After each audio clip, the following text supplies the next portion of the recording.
It was the worst thing that could have possibly happened. In my world, there was no place for gay people, and nothing positive had ever been said to me about gay people in my church or in my family. Desperate to change, Clint bought the lies of the ex-gay myth. So I decided to go to the counseling center at the university I went to. It was a Christian university. And I met with my therapist and said, basically, I'm gay and I don't want to be. Is there any way that I could change?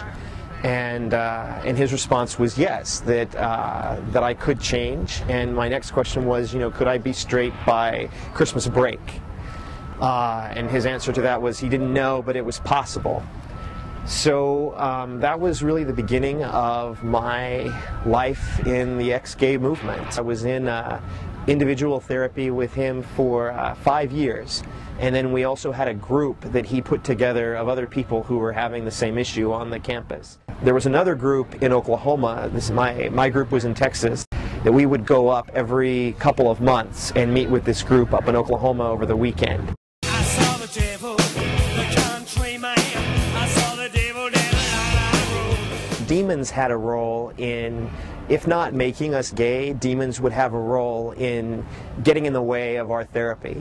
So we would always have people pray either to cast the demons out or at least to keep the demons from doing anything. And there was one time where I was at a Desert Stream conference in Los Angeles, and everybody who wanted prayer would go forward at the end of the conference, and there would be music, and people would come around and sprinkle holy water on us. And there was a woman next to me who people were praying over her, and she started to act like she had a demon, just like the exorcist.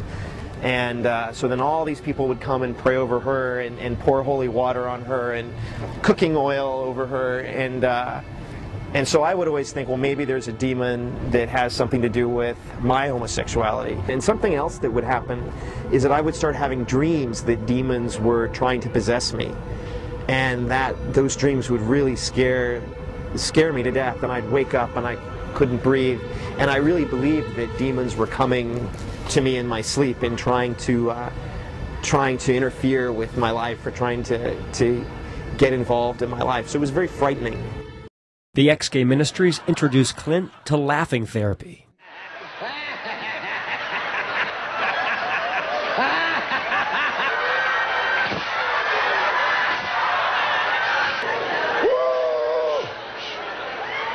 Drunk again!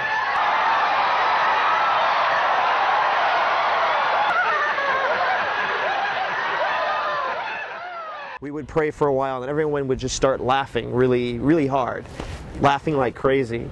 And so then we would say that was God somehow. The Holy Spirit was making us laugh. It's almost as if you want so badly to have some sign that God is really real and is doing and is going to help, was going to help me become straight, because it was obvious that it was taking a long time. The ex-gay ministries resorted to the scientifically bankrupt blame the parents technique. Mostly it was about our father and negative experiences we had with our fathers, and how we never felt that we were men, that we were boys. And so what we needed to do now was to reconnect, in a sense, with our masculinity. And the way to do that was to try to find heterosexual male friends to bond with and to have close friendships with. And the idea was that this person or people would replace the father that we didn't have, and that would heal our masculinity so that we could become attracted to women. Instead of a cure, Clint fell in love with his straight mentor. He was a good Christian guy, and he thought, okay, I'm going to do what I'm going to be here for you. I'm going to help you through this. And I fell in love with him, and it became a really twisted experience, because I was really in love with him and really sexually attracted to him, and yet he was a straight guy and trying to help me.